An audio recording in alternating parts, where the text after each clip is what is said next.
Hello dear children, welcome to the lectures hosted by Zeta Institute of Science. I am Jitin sir and I am here to teach you guys physics. तो जैसे कि आप जानते हैं we are dealing with a topic called as waves. Waves के अंदर हम लोग ने basically introduction देखा, उसके types देखे, transverse wave के बारे में सीख लिए. अब हम सीखने वाले हैं longitudinal wave के बारे में. अब ये लॉन्जिट्यूडनल वेव जो होती है, लॉन्जिट्यूडनल वेव के बारे में बेसिक आइडिया मैंने यहाँ पर ऑलरेडी दिया है, बट उसका एक बेसिक स्ट्रक्चर मैं आपको बताता हूँ. सी ट्रांसवर्स वेव में क्या होती है, पार्टिकल्स है ना ऐसे ऐसे वाइब्रेट करके वेव क्रिएट करती है. लॉन्जिट्यूडनल वेव में वाइब्रेशन ही वेव क्रिएट करती है, वेव इस तरफ ट्रैवल करती है, वेव इस तरफ ट्रैवल करती है, क्योंकि पार्टिकल्स का वाइब्रेशन ऐसा होता है. लेकिन लॉन्जिट्यूडनल वेव में ना पार्टिकल्स ऐसे नहीं वाइब्रेट करते, they don't vibrate perpendicular to the propagation, they vibrate parallel to the propagation like this. So vibrations ऐसे ऐसे होती है और वेव आगे की तरफ बढ़ती है. तो आप सोचोगे सर जी कैसे होता है ये, होता क्या पता है. सी बहुत सारे पार्टिकल्स ऐसे अलाइंड होते हैं. तो एक तरफ से मान लीजिए आपने धक्का दिया, तो यहाँ के बंच ऑफ पार्टिकल्स जो है वो एक्चुअली इधर स्क्वीज इन हो जाएंगे, क्योंकि आपने धक्का दिया. तो सारे के सारे पार्टिकल्स है ना इस तरफ आ गए, है कि नहीं. तो इधर है ना सर कंप्रेशन क्रिएट किया आपने. फिर आपने इधर से जब धक्का दिया तो ये पार्टिकल्स है ना दोनों तरफ पुश करेंगे एक्सपांड होने के लिए, क्योंकि उनको कंप्रेस किया है कि नहीं, इलास्टिसिटी है उनके अंदर. तो बेसिकली पार्टिकल ना दोनों तरफ पुश करेंगे. यहाँ से तो ऑलरेडी एनर्जी आ रही है, तो यहाँ से पार्टिकल को नहीं इधर से दूर जाना मुश्किल रहेगा, क्योंकि इधर ऑलरेडी ऑपोजिशन है. लेकिन पार्टिकल को इधर से दूर जाना ईजी रहेगा, क्योंकि यहाँ पर इतना ज्यादा ऑपोजिशन है नहीं, है कि नहीं. अब इस लॉजिक से अगर देखेंगे तो पार्टिकल बेसिकली क्या है ना इस तरफ ज्यादा जाएगी, तो पार्टिकल इस तरफ रिलीज हो जाएगी. सो व्हाट हैपेंस, यहां से नॉर्मल था, नॉर्मल से कंप्रेस किया, इधर कंप्रेशन क्रिएट हो गया. फिर ये पार्टिकल्स है ना इस तरफ थोड़ा रिलैक्स हो जाएंगे, इधर भी थोड़ा पीछे जाएगा, बट ये थोड़ा सा ज्यादा इस तरफ होगा. तो इधर क्या होगा, रेयरफैक्शन. सो इधर पार्टिकल्स है ना दूर चले गए, थोड़ा थोड़ा ज्यादा ही दूर चले गए, तो उनको बोलते हैं रेयरफैक्शन. फिर क्या होगा, एनर्जी कंटिन्यूसली आते जा रही है, तो वापस ये लोग कंप्रेस करेंगे. So what happens, compress relax, compress relax, compress relax and so on. So ऐसा कंप्रेशन रिलैक्सेशन को नाम दिया गया है रेयरफैक्शन. रेयरफैक्शन.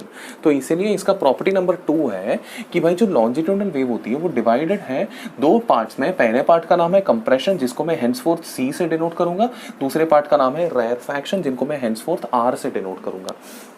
तो जैसे मैंने बताया कंप्रेस होता है, रिलैक्स होता है, कंप्रेस होता है, रिलैक्स होता है, कंप्रेस होता है, रिलैक्स होता है, कंप्रेस होता है, रिलैक्स होता है, ऐसा आगे की तरफ चलता जाता है. So that's why since the particles are simply displacing like this, the vibration is parallel to the propagation. Okay, so the first point is basically the definition of longitudinal wave, that longitudinal waves are those waves where the vibration of the particles are parallel to the propagation of wave. That's the first point. Second point, जैसे मैंने आपको बताया, it is divided into alternate crests and compressions and rarefactions. Okay, and CNR stands for compression and rarefaction. ये compression and rarefaction का जो advancement है, मतलब advancement मतलब आगे की तरफ बढ़ना. compression and rarefaction के advancement जो है ना, they are responsible for the energy transfer. ये तो पिछली बार ट्रांसवर्स वेव में भी वैसे ही था. जिन्होंने वो वीडियो देखा नहीं, प्लीज मेक श्योर वो वीडियो देखें, उसके बाद यहाँ पर आए.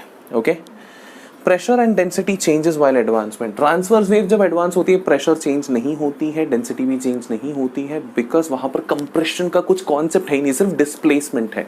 यहाँ पर क्या हो रही है, कंप्रेस किया जा रहा है, दैट मीन्स डेंसिटी बढ़ाया जा रहा है, प्रेशर चेंज होता है यहाँ पर, है कि नहीं. तो प्रेशर भी चेंज होती है और डेंसिटी भी चेंज होती है while advancement, and they can travel through solid, liquid and gas. Transverse wave का एडवांसमेंट में थोड़ा लिमिटेशन था मीडियम का, लेकिन यहाँ पर सॉलिड से भी ट्रैवल कर सकता है, लिक्विड से भी ट्रैवल कर सकता है, गैस से भी ट्रैवल कर सकता है. इसीलिए सी sound wave is an example of longitudinal wave. Sound wave में ऐसे ही ट्रैवलिंग होती है. एंड साउंड वेव अभी आप देखो, मैं अगर ये मार्कर के एक एंड से अगर बात करूँ तो दूसरे एंड पे आपको थोड़ा ही सही लेकिन सुनाई देता है. ऐसा नहीं कि कुछ नहीं सुनाई देता, इसलिए दीवार के आर पार हमें आवाज सुनाई देती है, बिकॉज आवाज जो होती है वो दीवार से, दैट इज सॉलिड मीडियम से पास हो सकती है. पानी के अंदर भी बात कीजिए, आवाज ट्रैवल करती है पानी के अंदर, लिक्विड से भी ट्रैवल कर सकती है. एंड हवा पे, एटमॉस्फेयर पे गैसेस जो होते हैं, हम बातें करते वक्त आवाज तो आप तक पहुंचती ही है कि नहीं. Transverse wave cannot be polarised. मैंने प्रीवियस वीडियो में, प्लीज मेक श्योर कि इसके पहले आप लोग ट्रांसवर्स वेव की वीडियो देखें, उसके बाद ये देखें. उस वीडियो में मैंने क्लियरली एक्सप्लेन किया है कि पोलराइजेशन मतलब क्या होता है।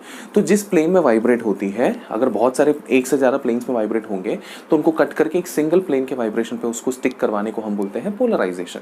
ये कब हो सकती है, जब वेव जब ट्रैवल करती है तो वाइब्रेशन या तो ऐसे नहीं तो ऐसे ऐसे किधर ना किधर तो होना चाहिए। सो वेव जब आगे जा रही है तो vibration should be perpendicular to the wave, then only this polarisation का कॉन्सेप्ट अराइज होता है। अगर वेव जिस तरफ जा रही है उसके अंदर ही ऐसा छुप गया है वाइब्रेशन ऐसा, तो इनको कहां से काटेंगे भाई, अंदर ही ऑलरेडी कटा हुआ है, ऑलरेडी इतना सा तो है, एक ही डायरेक्शन पे तो वाइब्रेट होता है। तो इसी वजह से हम लॉन्जिट्यूडनल वेव को, सॉरी यहां पर ट्रांसवर्स वेव लिखा है मैंने, it's basically the longitudinal wave, जिस वेव की हम लोग बात कर रहे हैं यहां पर,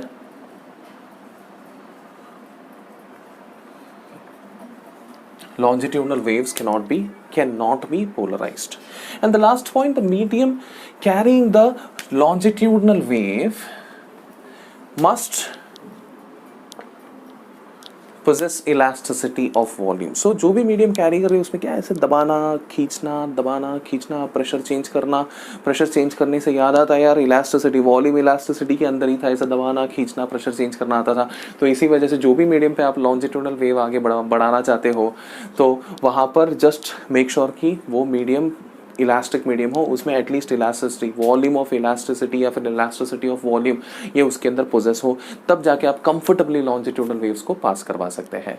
these are the points which are related to longitudinal waves. My dear children, I request you guys to please make a note of it. So my dear children, इस वीडियो के लिए इतना ही काफ़ी हो जाएगा। मैं नेक्स्ट वीडियो में longitudinal wave के वेलोसिटीज़ के बारे में थ्योरीज जो बनाए हैं उसके साथ में आने वाला हूँ। Till then take care, bye bye.